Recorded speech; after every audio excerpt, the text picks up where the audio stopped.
Hi friend, technical JSM में आपका फिर से एक बार स्वागत है। तो आज हम आप लोग को क्या बताने वाले हैं, चार्जिंग के बारे में बताने वाले हैं। तो ये जो चार्जिंग मैं आपको आज बताने जा रहा हूँ, ये पहले के फ़ोनों में आया करता था, नोकिया वगैरह चाइनीज़ फ़ोन में या माइक्रोमैक्स वगैरह में आपने देखा होगा, 8 लेग की आईसी आती थी। एक टाइप का ये डिजिटल नहीं है, एनालॉग है। लेकिन आजकल जो इन्फिनिक्स का मोबाइल आ रहा है उसमें भी इस तरह का डायग्राम यूज हो रहा है। तो ये चार्जिंग का प्रॉब्लम बहुत आ रहा है। तो ये सर्किट डिजिटल है नहीं, तो एनालॉग टाइप में एक टाइप में है, तो लोगों को समझ में आ नहीं रहा है। ये ट्रांजिस्टर बेस पर है, एकदम सिंपल है, पूरी ट्रांजिस्टर ही बनाई हुई है जिसमें प्रोटेक्शन वगैरह सब इसी में है। तो कभी ऐसा चार्जिंग का फॉल्ट आए तो आप इस डायग्राम को देख लो, समझ लो, मैं समझा देता हूँ, आप वो प्रॉब्लम सॉल्व कर लोगे। क्योंकि किसी भी मोबाइल का प्रॉब्लम सॉल्व करने के लिए आपको उसका सर्किट का आइडिया होना चाहिए, सर्किट किस तरह से वर्क करता है, वरना आप उसे सही से रिपेयर नहीं कर पाओगे, बना नहीं पाओगे। तो चलिए हम आपको बताते हैं कि इस तरह का अगर आपके पास फ़ोन आए तो आपको करना क्या है। तो सबसे पहले तो ये डायग्राम को ध्यान से देखना, मैंने अपने हिसाब से बनाया है, आप अपने हिसाब से समझ जाना। तो ये न्यू लोगों के लिए तो है नहीं, जो थोड़ा बहुत जानकारी है उनको ही ज़्यादा समझ में आ जाए। फिर भी नए लोग स्टडी करेंगे, 2 4 5 बार वीडियो देखेंगे तो समझ में आ जाएगा। तो मैं फटाफट समझा देता हूँ, बाकी आप लोग डायग्राम देख के अंदाज़ा लगा लेना। तो सबसे पहले डायग्राम की शुरू कहाँ से होती है, चार्जिंग कनेक्टर से। हमने चार्जिंग कनेक्टर इनपुट किया, हमारा BBUS 5.1 वोल्ट। तो यहाँ पे प्रोटेक्शन के लिए एक डायोड तो लगा है चार्जिंग में, आपको पता है कभी शॉर्ट हो जाता है ये, तो चार्जिंग की लाइट बंद हो जाती है चार्जिंग इनपुट करने पे। तो यहाँ से शुरुआत हुई। तो ये हमारा चार्जिंग इनपुट हमारा, ये देखिए, ये 2 8 लेग वाली आईसी है। ये आईसी नहीं, इसे हम ट्रांजिस्टर कहेंगे। तो ये आईसी समझिए, 8 लेग की आईसी पहले आती थी, इसमें 2 लगा के दिया जा रहा है आजकल जो इन्फिनिक्स के फ़ोन आ रहे हैं। तो 8 लेग के 2 आईसी आती है। तो इसमें ABC होता है, ठीक है, एम मीटर होता है, बेस होता है, कलेक्टर होता है। तो हमारा जब 5, ये देखिए 5 वोल्ट हमारा जब इनपुट हुआ तो सबसे पहले हमारे एम मीटर पर आएगा। ये दोनों 2 आईसी को एक ही में जोड़ दिया गया, ठीक है। तो दोनों के 5 नंबर पिन पे ही ये हमें आ जाएगा। ये हमारा एम आ गया, और ये हमारा जो कलेक्टर है, तो हमारा ये कलेक्टर इस करंट को कलेक्ट करेगा और हमारा बैटरी चार्ज होगा। तो हमारा कलेक्टर देखिए, ये 3 पिन, ये 3 पिन, ये 3 पिन, ये सभी को शॉर्ट करके एक ही में बना दिया गया है, ये देखिए। तो ये हमारा यहाँ से डायरेक्ट BBUS चार्ज होने लगे। लेकिन ये चार्ज तब करेगा जब इसको एक्टिवेट करेंगे हम। तो एक्टिवेट कैसे होता है, उसके लिए यहाँ पे 2 छोटे छोटे 3 लेग का ब्लैक कलर का आप ट्रांजिस्टर देखते होंगे, NPN टाइप में होता है। तो ये हमें इसको एक्टिवेट करने के लिए इसकी ज़रूरत होती है, क्योंकि हमारा यहाँ पे आपको पता होगा इस तरह का जो ट्रांजिशन होता है, यहाँ पे एक डायोड की तरह होता है। तो फॉरवर्ड बाइड यानी करंट आगे की तरफ बहता है। तो हमारा जो डायोड होता है ये यहाँ पे डायरेक्ट करंट 5 वोल्ट हमारा नीचे कर देता है बेस पर। तो जब तक हम बेस का करंट बढ़ा कर कम नहीं करें, बेस का करंट कम करेंगे, यानी यहाँ पे हमें अवरोध करेंगे, ब्लॉक करेंगे, तब तक करंट हमारा कलेक्टर पे नहीं जाएगा एम मीटर का। तो उसी के लिए पूरी इतनी बड़ी सर्किट बनाई जाती है ये। तो ये हमारा, ये देखिए हमारा ये जो 3 लेग का ये छोटा सा ट्रांजिस्टर टाइप NPN है। तो ये कलेक्टर, तो हमारा सीधा कलेक्टर पर आता है, और ये हमारा एम मीटर हमारा PMIC से होता है कनेक्ट, और ये बेस होता है। इसे एक्टिवेट करने के लिए हमें बेस पे करंट देना पड़ेगा। तो सबसे पहले इसे एक्टिवेट करना पड़ेगा। तो ये एक्टिवेट कब होगा, हम जैसे ही चार्जिंग इनपुट किए, चार्जिंग इनपुट करते ही हमारा यहाँ पे देखिए 3.3 किलो का यहाँ पे 2 रजिस्टर दिया हुआ है। 2 रजिस्टर से हमारा करंट वोल्टेज कम हो जाता है। वोल्टेज 2.8 आया। तो 2.8 आते ही हमारा एक करंट इस पर आया। इस पर आने का मतलब है ये एक्टिवेट हो गया। एक्टिवेट कैसे होता है, काम कैसे करता है, अभी जान लो। ये सबसे ज़रूरी आपकी सर्किट में बता रहा हूँ, ये यूट्यूब पर कोई नहीं बताता है, आज मैं बता रहा हूँ आपको। जब हम इसके बेस पे करंट देते हैं तो होता क्या है, जनरली A और C मिक्स हो जाते हैं, ठीक है। जैसे ही ये मिक्स हुआ ये एक्टिवेट हो जाएगा। यहाँ पे हमें PMIC हमारा वोल्टेज कम करने लगेगा ऑटोमेटिक, यहाँ पे और दो जाएगा। तो हमारा ये कलेक्ट है, इस वोल्टेज को कलेक्ट करने लगेगा, जो हमारा बैटरी बेस पे जाएगा। और वो कैसे जाएगा अभी हम समझाते हैं, पहले इधर की हम समझ लेते हैं। तो ये हमारा ये सर्किट है। तो ये उसके बाद एक और लगाया हुआ है, ठीक है। इसमें OVP IC ही समझो इसको आप एक तरह से। ये ओवर वोल्टेज प्रोटेक्शन के लिए है। एक और लगाया हुआ है, इसको हम निकाल देंगे तो भी हमारा मोबाइल चार्ज होगा, लेकिन कभी ओवर वोल्टेज से सुरक्षा नहीं दे पाएगा।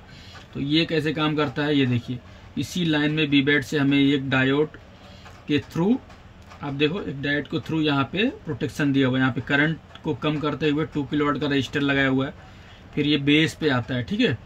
तो ये डायोड का मतलब क्या है, ये डायोड ये है कि जब यहाँ से हमारा ये 5 वोल्ट करंट है, यहाँ से 5 पॉइंट है, तो ये करंट रुका हुआ है, यहाँ करंट नहीं आ रहा है।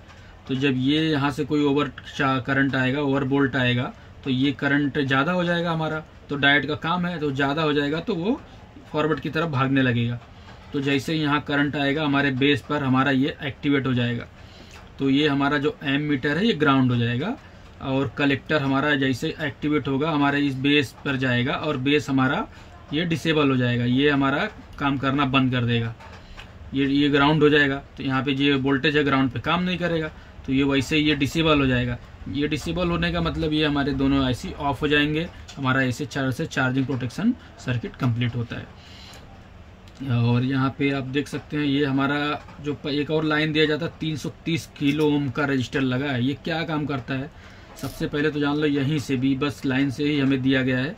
ये यहाँ पे 0.5 या 1 वोल्ट के अंदर ही करंट बनाता है, वोल्टेज बनाता है। वोल्टेज क्या करता है, जैसे हम चार्जिंग इनपुट करते हैं हमें इंडिकेट शो करता है, हाँ, तो हमारे मोबाइल को पता चल जाता है चार्जिंग कनेक्ट है, ये शो करता है, लाइट जल जाती है, इंडिकेट करने लगता है। यहाँ से होता है, ये PMIC से कनेक्ट रहता है भी, तो ये होता है। तो अब ये यहाँ के बारे में, इसके आगे हमारी बैटरी कैसे चार्ज होगी आप देख लो। जब ये बारे में हमने आपको बता दिया कैसे काम करता है। तो जब कलेक्टर पे हमारे वोल्ट, जब यहाँ से हमारा कलेक्टर करंट कम होगा, तो ये हमारा कलेक्टर पे करंट आने लगेगा, इधर फ्लो होने के बदले एम मीटर कलेक्टर पे करंट देने लगेगा। तो वोल्टेज कलेक्टर पे आया, यहाँ पे हमें एक रजिस्टर के जरिए फिर ये हमारे बी बैट पर करंट जाएगा और चार्ज होने लगेगा। इसको भी एक्टिव होने का एक अलग ही फंडा है। अगर मान लो आपके फ़ोन में बैटरी नहीं लगी है तो ये एक्टिवेट नहीं होता। तो इसके लिए देखिए यहाँ पे ये एक बैटरी सेंस भी दिया हुआ है, ये बैटरी सेंस होता है हमारा। तो ये रजिस्टर लगा के यहाँ पे दिया हुआ होता है, तो ये रजिस्टर्ड है। तो ये बैटरी सेंस करता है कि बैटरी हमारे फ़ोन में लगा है कि नहीं लगा है। उसके बाद तो हमारा ये सर्किट कंप्लीट हो जाता है। ये ग्राउंड, ये बैटरी कनेक्टर है, आप ध्यान रखना। और ये यहाँ पे भी 2 है, ये सेंस करता है हमारे करंट को, ये सेंस करता है। हमारा पावर आईसी इसको सेंस करते रहता है कि करंट कितना आ रहा है कितना नहीं आ रहा है, सेंस करते रहता है। ठीक है, तो हम एक बार और आपको एकदम सिंपल समझा देते हैं। सबसे पहले हमें 5 वोल्ट जब हमने इनपुट किया तो हमारा चार्जर एम मीटर पर आया। ठीक है, ये दोनों ब्लैक कलर की छोटी छोटी 8 लेग की आईसी होती है, ट्रांजिस्टर टाइप, इस पर आया। इस पर आने के बाद हमारा जो डायोड है ये फॉरवर्ड वाइज में यहाँ पे करंट आया। हमारा ये PNP टाइप का जो ये ट्रांजिस्टर 3 लेग का है ये एक्टिवेट हो जाएगा। ये एक्टिवेट करने के लिए यहाँ से देखिए 2 रजिस्टर दिए गए हैं। यहाँ से 2.8 वोल्ट बनता है इसके बेस पर। तो बेस पर जब बनता है तो ये यहाँ से इसका पावर आईसी से हमें इसका पावर आईसी हमें कमांड देता है, और यहाँ करंट अवरुद्ध होने लगता है, कम होने लगता है ऑटोमेटिकली। इस तरह से इसका सिस्टम होता है। तो उसके बाद हमारा ये कलेक्टर करंट को कलेक्ट करने लगता है, वोल्टेज को। जब ये कलेक्ट करता है, जिस हिसाब से हमें बनाया होता है कि उतना कलेक्ट हमें करे, 4.2 समथिंग जब यहाँ पे आता है तो हमारा बैटरी चार्ज होने लगता है। तो प्रॉब्लम कहाँ पे आएगी, मैं सबसे पहले आपको प्रॉब्लम बता देता हूँ। ये दोनों आईसी, इसमें से एक भी आईसी पे प्रॉब्लम आया तो स्लो होने लगेगी, दोनों आईसी में प्रॉब्लम आया तो एकदम से चार्जिंग बंद हो जाएगा, और शॉर्टिंग हुआ तो पूरी तरह से चार्ज होना बंद हो जाएगा। तो सबसे पहले हमें चेक करना है यहाँ का डायोड, ये तो नहीं शॉर्ट है। उसको चेक करने के बाद हमें ये सेंस देखना है कि बैटरी सेंस कर रहा है कि नहीं कर रहा है, वो भी हमें देखना है चार्जिंग हमारा। उसके बाद ये यहाँ पे जो 2 रजिस्टर होते हैं 3.3 के, ये भी हमें चेक करना है। अगर ये यहाँ से शॉर्ट हो जाएंगे या ख़राब हो जाएंगे, शॉर्ट नहीं होगा ये तो, लेकिन ये पैरेलल में 2 लगाया है, लेकिन इस तरह से ये लाइन में सीरीज है। ठीक है, दोनों ये पैरेलल है लेकिन ये सीरीज है। तो इस तरह से जब ये सीरीज बन जाते हैं यहाँ पे, तो दोनों एक ख़राब होने पे भी आपका चल जाएगा। अगर दोनों ख़राब हो जाता है, ओपन हो जाता है, तो फिर यहाँ पे सप्लाई नहीं आएगी। तो यहाँ जब 2 वोल्ट आपको नहीं मिलेगा, पहले ध्यान रखना यहाँ पे एक रजिस्टर और दिया हुआ है। तो अगर ये 2 वोल्ट आपके बेस में नहीं आएगा, सबसे पहले आपको चार्जिंग कनेक्ट करना है और बेस चेक करना है। 2.8 नहीं आ रहा है मतलब आपका बेस एक्टिवेट ही नहीं हो रहा है, तो आपका चार्ज नहीं होने वाला है। बेस एक्टिवेट है आपका, फिर भी चार्ज नहीं हो रहा, तो हमें ये जो आपका बेस है, बेस की लाइन चेक करनी है। आईसी में हमें चेक करना है कि हमारे बेस पर जब हम चार्जिंग इनपुट करते हैं हमारे बेस पर 5.1 आएगा। 5.1 आ रहा है कि नहीं आ रहा है? तो 5.1 आ रहा है, तो मतलब ये भी सही है। तो चार्जिंग आ रहा है, ये भी सही है, लेकिन फिर भी चार्ज नहीं हो रहा, तो इसका मतलब हमें ये कलेक्टर को करंट नहीं मिल रहा है इस आईसी के जरिए। तो ये आईसी को हमें चेंज करना पड़ेगा।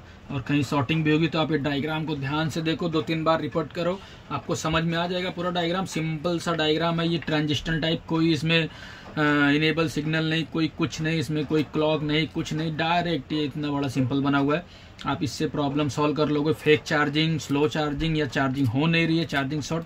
तो फ्रेंड मैंने आपके लिए वीडियो बनाया है, और मैं ना कोई इंस्टीट्यूट चलाता हूँ ना कुछ, बस आपके अपने एक शौक है यूट्यूब चैनल में अपने फॉलोअर्स को बढ़ाना, बस मेरा यही शौक है। तो आप लोग मेरे चैनल को लाइक शेयर सब्सक्राइब कर दें, मेरा हौसला बढ़ेगा। तो मैं ऐसे ही आपको एकदम डीप लेवल में अच्छे से समझाते रहूँगा, और आगे भी ऐसे ही वीडियो बनाते रहूँगा।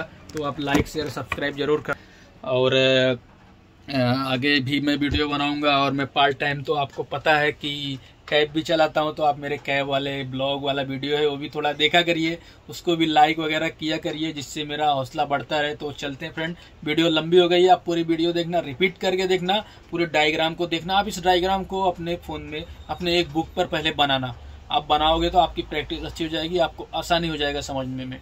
तो आप इस डायग्राम को बनाना, 2-3 बार बनाना, आपको समझ में आ जाएगा। तो चलते हैं, और लाइक शेयर सब्सक्राइब करना। Bye bye.